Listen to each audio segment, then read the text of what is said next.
Appilikeeshiniin kun firii intarneet baatee takka yookaan guyyaa 38 ni hojjedha jedha. Garuu immoo qixamta akka dhugaa taate rabbumaa fi isaan warreen tolchee waan kana tolcheetu beeka. Garuu nuti yeroo inni hojjetetti itti fayyadamuu qofaan nu gahe.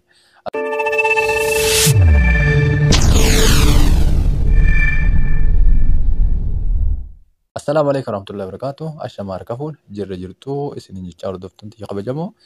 Arras appilikeeshinii kanamee akkamitti akka dalaguu fi koodii isaa bakka jiru isin garsiisee yoo ni dhugaa ta'ee kan baatii takka deemu ta'e nu hundaafuu bu'aadha. Kanaafuu appiin kun ammaan tana isaan keessaa qaba. Inni kun akkamitti dalagaa kan jiru waliin ilaallee achi booda immoo koodii isaa qixamta akka ta'e dalagu waliin haa ilaallu. Fakkeenyaaf amma liivii akkuma yeroo hundaa liivii irra keenya haa isin garsiifnu. Liivii tiiktokoonni irra kaa'uuf yeroo baay'ee liiviin tiiktookii ulfaataadha. Appilikeeshinii dhiyeessee warrummaan kunuu hedduu hin dalaysiisu waan ta'eef liivii isaa kana isin garsiisa akka itti amantaniif waan biraati miti. YouTube hogguu sennes ammoo appilikeeshiniin kun YouTube ni dalagamoo hin dalagu warreen jettan bifuma kanaan waan dalagu malee gad hin dhiifnu. Laaltanii gartan jeeyyaadha. Hordoftoota kabajamoo akkasuma wajjin maasuu gara mana gadaa Oroodhaa hogguu dhuftan chaanaala kana maatii ta'uu fi hin dadhabinaa isin jechaadha. Akkasumatti laayikiin keessan baay'ee xiqqaadha. Laayikiin keessan na boonsa waan ta'eef laayik godhuudhaan na gargaaruu hin dadhabinaa isinis. Mee deebinee ammaan tana appilikeeshiniin kun akkamitti akka dalaguu fi eessatti akka maxxansee jiru isin agarsiisu. Diskiripshinii jalatti wanni hin qabne lakkoofsa achi taa'u waan hin taaneef koodii qaba. Kanaafuu ammaan tana teelegiraamuu seenne teelegiraama keessaan chaanaala gadaadhaa seenne haalaalu. Fakkeenyaaf chaanaala kiyya kana chaanaala gadaa Oroo lakkoofsa lammaffaa isarratti hogguu dhooyne aappiin kun amma isa kana. Appilikeeshinii kana isin irratti godhooytanii instaal godhattanii ana ammoo isaatu naa dalagu jira waan ta'eef amma dilas nama barbaachisu.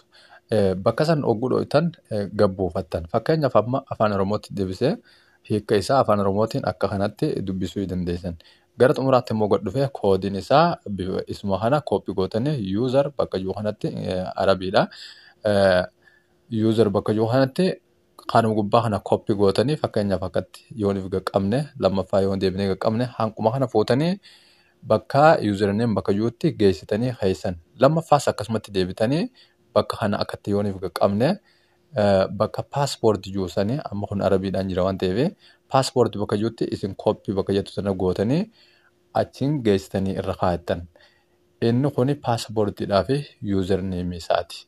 Amma appilikeeshinii kanamma duba deebi'an isin garsiisan waan hin gabbuusee jiruuf jecha inni kun amma isin asmarra dhooytanii asirra dha'uudhaan instaal gootan waan ta'eef. Mee ammaan tana ani aappii kana kallattiidhaan kan gabbuufamee jirurra geesseen isin garsiisa. Fakkeenyaaf inni kun isa kana. Inni kun yeroo duraa hotee deebi'e idduudhaan warreen duraan beeytan idduudhaan akka dhabamee ni beeytanii inni kun garuu turuu isaallee ni tura. Baatii ta'uu isaa garuu amma booda namalee baatii fi baatii ta'uu dhabuu garuu waan kana mirkanii isaa hin beeynaan. Amma itti fayyadamna. Amma mooqeef dhaabnee mee siistamni isa kanaa akkamii kan jiru laalammaa fakkeenyaaf ammoo moobaayilii 60 kanaan dalagaa akkasuma zeenillee yoon ifirra keenye zeen ferii jawwii akkasuma jawwiillee yeroo lama qaba. Kun kaariyaala 60 akka uumaa jirutti ta'ee yeroonni kun warreen ferii jamee garsiisan jira kana. Anamma zeenirraan kaaya yeroo hundaa'u zeenitti fayyadamu jira waan ta'eef zeeniif moobaayilii waan ta'eef. Amma mee isa kana osoo hin dalaysiifne wanni miidiyaan reefuun tanaa sooshaal miidiyaan reefuun tanaa hedalagamu hin dalagu jennee yuutuubuma deebinee haalaallu. YouTube itti hogguu deebine YouTube ammaan tana hin dalagu dhaamsine jirra waan ta'eef. Akkasumatti maasuu deebinee sooshaal miidiyaa harreefuu liivii irra leerlatte liivii reefuun tanaa sun ni dalaydi moo hin dalaydi yooniif kan jennu taate akka hin dalayne ni argitan jechaadha. Hordoftoota kabajamoo mee ammaan tana irra deebinee qabsiifnee viidiyoo tana gabaabsuudhaaf akka inni dalagu waliin eega hubanne biraa yaana. Okay. Amma yuuzarneemii fi paaspoortii eegatti na hixan booda akkanatti hogguu isinii fide isin ammoo gara gubbaatti serfarii waan irra keessanii gara jalaatti immoo zeen kanarra kaayattanii anuma zeen irra kaayee amma ni dalaysiisaa jiru fakkeenyaaf mee haa dalaysiifnu.